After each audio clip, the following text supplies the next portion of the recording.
Halo semua, selamat berjumpa lagi di channel Amarkun Series. Terima kasih yang sebesar-besarnya buat kalian yang sudah ngeklik video ini. Dan selamat bergabung ke dalam pembahasan alur cerita film Soul Land. Melanjutkan pada kisah sebelumnya, di mana Tang San dan kawan-kawan berjuang mati-matian melawan tim dari Kekaisaran Tiandou, di mana Tang San sampai-sampai mengeluarkan kartu asnya untuk mengalahkan tim elit dari Kekaisaran Tiandou. Bagaimanakah keseruan pada part kali ini? Kencangkan sabuk pengaman, siapkan cemilan, pasang headset, dan selamat menyaksikan. Paman Xiao juga membangkitkan semangat dalam diri Tian Feng dengan mengatakan bahwa Tian Feng sebenarnya adalah pemimpin tim 7 monster Sri Lanka, yang seketika membuat Tian Feng terkejut mendengarnya dan meminta Paman Xiao untuk menjadi gurunya. Namun Paman Xiao menolak dengan berkata, jika Tian Feng ingin menjadi master roh terhebat, ia harus mengalahkan murid paling hebatnya yang tak lain adalah Tang San. Setelah menyelesaikan pembicaraan dengan Tian Feng, Master Xiao kembali ke tempat penjamuan di mana semua murid dan guru dari Akademi Sri Lanka merayakan kemenangannya. Di tempat itu juga ada guru Xin Ming yang sedang memperkenalkan diri pada murid Akademi Sri Lanka dan mengatakan bahwa ia berada di level 62. Master Xiao tiba di tempat penjamuan dan dengan gagahnya mengatakan pada guru Xin Ming bahwa ia bisa membawa murid Sri Lanka kembali ke Akademi Kekaisaran. Hal itu tentu saja ditentang oleh Flander, karena jelas-jelas murid Sri Lanka adalah milik Sri Lanka. Perdebatan tak terhindarkan pun terjadi antara Master Xiao dengan Flander. Master Xiao mengukuhkan pendapatnya bahwa dengan ikut ke Akademi Kekaisaran Tiandou, murid Sri Lanka akan mendapatkan tempat latihan khusus, sekaligus mendapatkan kesempatan untuk ikut turnamen elit Master Dunia Roh. Kemudian, Master Xiao juga bertanya apa tujuan Flander mendirikan Sri Lanka, yang seketika membuat Flander terbungkam dan takluk. Keesokan harinya, mereka kembali ke Sri Lanka dengan membawa kemenangan yang membanggakan melawan tim Tiandou. Kemudian Master Xiao mengatakan bahwa mereka akan pergi ke Akademi Kekaisaran Tiandou dan meminta murid-muridnya untuk mempersiapkan diri. Di tempat lain, saat Xiao berduaan bersama Ning Rongrong, Tang San datang. Rupanya Tang San mencari Rongrong karena memiliki janji untuk membuat senjata sebelum keberangkatannya ke Akademi Kekaisaran Tiandou.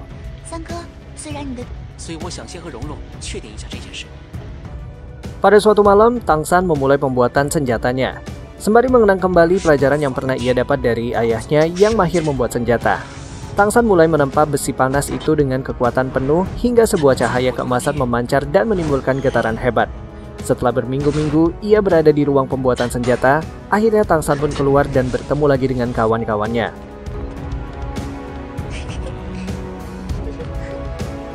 Di kesempatan itu Tang San pun memperlihatkan senjata yang ia buat, berupa panah lengan dengan kekuatan sangat canggih, yang Tang San namai dengan cakar terbang dahsyat, yang bisa memecah emas dan batu.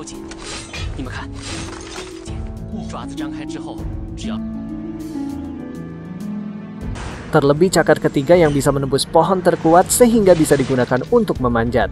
Senjata baru buatan Tang San itu membuat semua temannya terkagum-kagum.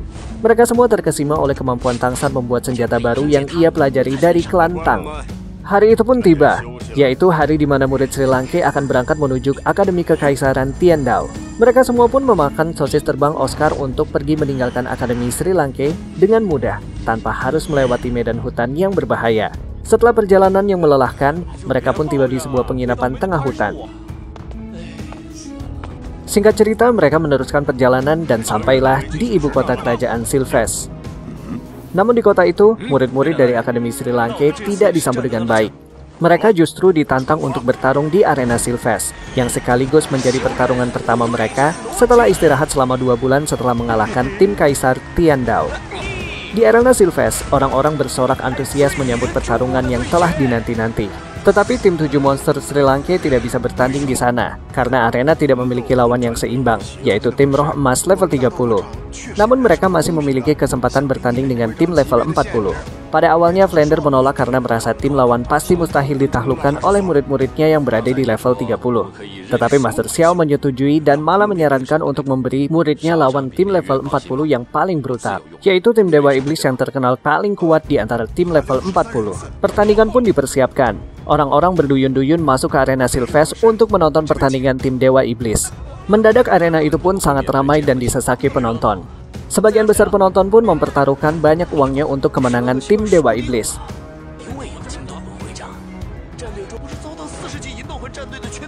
Tetapi Flander dengan percaya dirinya mempertaruhkan 30.000 koin emas untuk kemenangan tim 7 monster Sri Lanka. Sebelum pertandingan, Master Xiao memberikan briefing kepada murid-muridnya, mengatakan kalau mereka tidak perlu segan melawan tim Dewa Iblis karena tim itu sudah banyak membunuh lawan. Master Xiao juga mengizinkan murid-muridnya menggunakan senjata cakar terbang dahsyat buatan Tangsan. Dan kalau terjadi apa-apa, Master Xiao menyarankan muridnya untuk menyatakan kalah daripada terluka oleh kekejaman serangan tim Dewa Iblis. Pertandingan pun dimulai. Sorak penonton mulai menggelegar. Tim Dewa Iblis diketuai oleh Meng Li memasuki arena pertandingan, diikuti tim 7 monster Sri Lanka yang mulai mengaktifkan roh pelindung mereka masing-masing. Tim Dewa Iblis mulai menunjukkan roh pelindung mereka, yaitu beruang merah, lalu mulai melakukan penyerangan terhadap tim 7 monster Sri Lanka. Ketegangan meningkat ketika tim yang diketuai oleh Tangsan itu masih tak berkutik dari tempatnya, hingga Tangsan memberikan aba-aba kepada Zhu King untuk melepaskan senjata yang telah dipersiapkannya, yang dalam sekejap senjata itu mampu meluluh lantakan tim Dewa Iblis hingga terkapar tidak berdaya di atas arena pertandingan. Hal itu membuat seluruh penonton ternganga, bahkan Master Xiao dan Flander yang sejak awal optimis akan kemenangan muridnya. Melihat tim lawan tumbang dalam sekejap dengan cara brutal oleh senjata yang ia lepaskan, Zhu King bergetar ketakutan hingga lari meninggalkan arena. Beberapa tim Tangsan pun ikut berlari dan hanya menyisakan Tangsan, Xiao Wu, dan Dai Mubai di arena bersama tim lawannya yang terkapar. Kemenangan tim 7 monster Sri Lanka pun diumumkan dengan tergagap-gagap oleh pembawa acara. Tim 7 monster Sri Lanka meninggalkan arena pertandingan dengan rasa tercengang oleh kemenangan telak mereka. Sementara Flander menerima hadiah besar dari taruhannya, yang sebagian besarnya ia sumbangkan untuk menolong semua orang yang menjadi korban kebrutalan tim Dewa Iblis. Perjalanan mereka ke Akademi Kekaisaran Tiandao pun berakhir. Mereka tiba di tempat itu, namun disambut dengan tidak ramah oleh sekelompok murid kekaisaran yang merasa memiliki kelas lebih tinggi dibandingkan Akademi Sri Lanka. Kelompok itu dipimpin oleh Pangeran Siepeng, yang lebih dulu melancarkan serangan, namun dengan begitu mudahnya dilumpuhkan pukulan Dai Mubai. Meski Dai Mubai hanya menggunakan tangan kosong, ia bisa melumpuhkan semua murid arogan yang menghadangnya itu.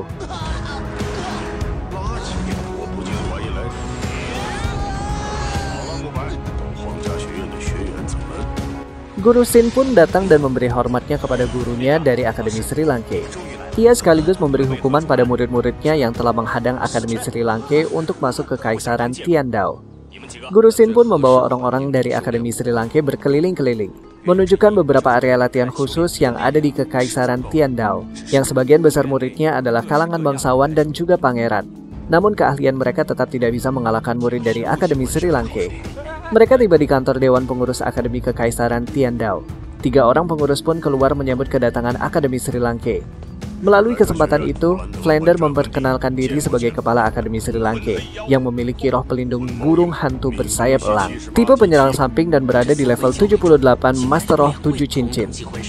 Sedangkan ketua Dewan Pengurus itu memperkenalkan sebagai Meng Senji, roh pelindung jin ke-8, tipe pengendali level 86, Master Dunia Roh 8 Cincin Roh.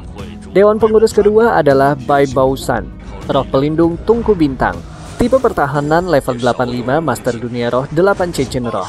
Dan Dewan Pengurus ketiga adalah Zilin, roh pelindung Akar Biru, tipe pengendali level 83 Master Dunia Roh 8 Cincin Roh. Di sebuah ruangan, Akademi Sri Lanka dijamu oleh Dewan Pengurus. Dalam acara penjamuan itu, Dewan Pengurus mengagumi kemampuan murid-murid dari Akademi Sri Lanka, juga mengagumi Master Roh pengendali hebat dari Akademi Sri Lanka yang tidak lain adalah Tangsan. Di kesempatan itu, Master Zilin menguji kemampuan Tangsan dengan memberinya tekanan roh. Namun Tangsan bisa bertahan dengan baik tanpa mengeluarkan roh pengendali agung dari dalam tubuhnya. Master Zilin menyadari bakat besar ada dalam diri Tangsan itu, dan menaikkan tekanan menjadi level 40 yang membuat Tangsan mengeluarkan roh rumput biru peraknya.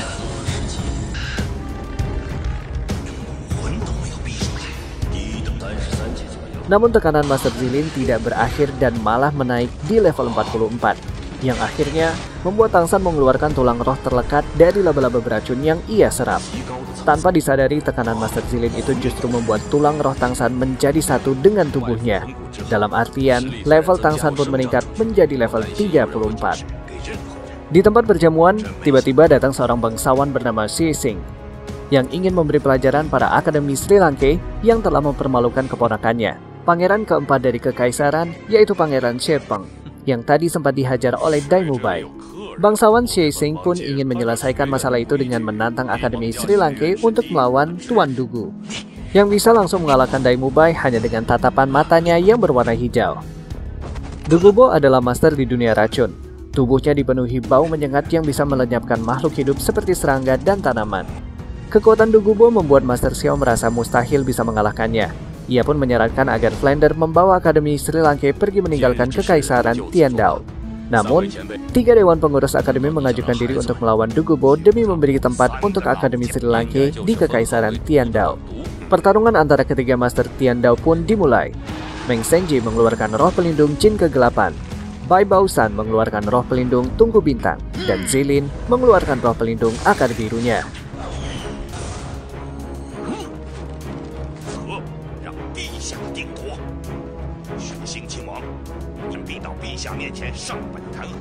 Tetapi sebelum serangan itu dilepaskan oleh para master, Flander memutuskan untuk mengajak Akademi Sri Lanka pergi meninggalkan Kekaisaran dan menyudahi perselisihan Xie Xing dengan Dewan Pengurus.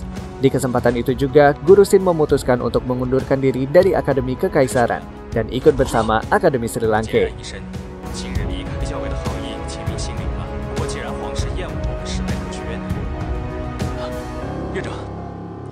Dalam perjalanan mereka meninggalkan Akademi Kekaisaran Tiandao, Flander melihat pengumuman di dekat pintu gerbang Kekaisaran, yaitu pengumuman perekrutan Akademi Master Roh kelas atas Lanba. Sin Ming pun membawa Akademi Sri Lanka menuju Akademi Lanba yang ada di sebuah kota di Kekaisaran Tiandao. Masing-masing guru dari Akademi Sri Lanka pun memperkenalkan diri. Dimulai dari Sin Ming sebagai Master Roh tipe penyerang level 62 dengan roh pelindung Serigala Api Abu. Liu Song, Kaisar Roh tipe senjata tongkat naga level 63, tipe penyerang depan. Lalu Shao Xin, Master Roh mulia alat level 71, tipe makanan.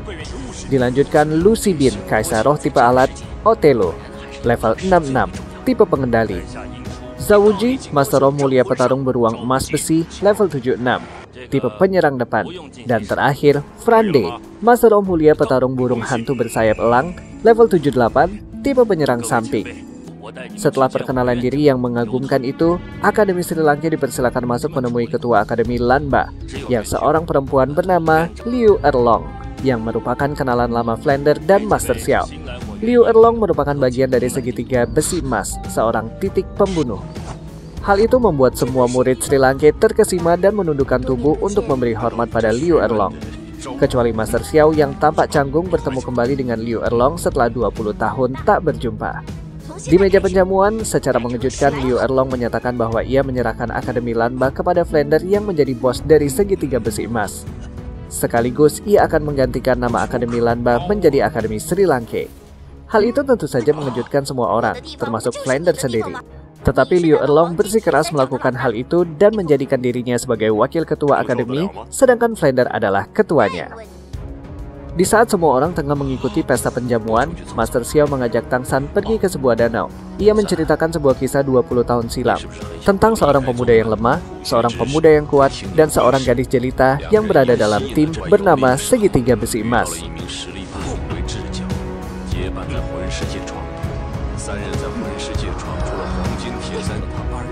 Berjalannya waktu, timbul cinta segitiga di antara mereka. Si pemuda kuat menyatakan cintanya, tetapi si gadis jelita menolak karena menyukai pemuda yang lemah. Lalu diceritakan bahwa pemuda yang lemah itu adalah Master Xiao, pemuda yang kuat itu adalah Flander, dan gadis jelita itu adalah Erlong. Master Xiao dan Erlong kemudian menikah, dan Flander menjadi pemimpin pernikahan mereka. Tetapi pernikahan mereka dirusak dengan hadirnya paman kedua Master Xiao, yaitu Yu Liumian, pemimpin kedua keluarga naga T-Rex petir biru. Paman itu mencari Erlong yang rupanya adalah putrinya dari luar pernikahan, yang sekaligus berarti Erlong adalah sepupu saudara Master Xiao.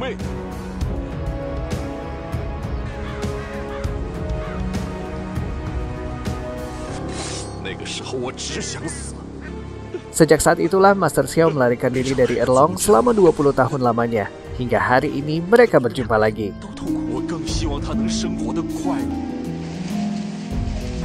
Sekian dulu ya teman-teman, jangan lewatkan keseruan kelanjutan kisah selanjutnya, yang pasti lebih seru lagi dari part yang ini. Jika kalian suka dengan video kali ini, jangan lupa like, komen, dan share-nya untuk teman-teman di sekitar kamu. Dan jangan lupa pula klik tombol subscribe-nya agar gak ketinggalan pada video-video berikutnya. Bye-bye!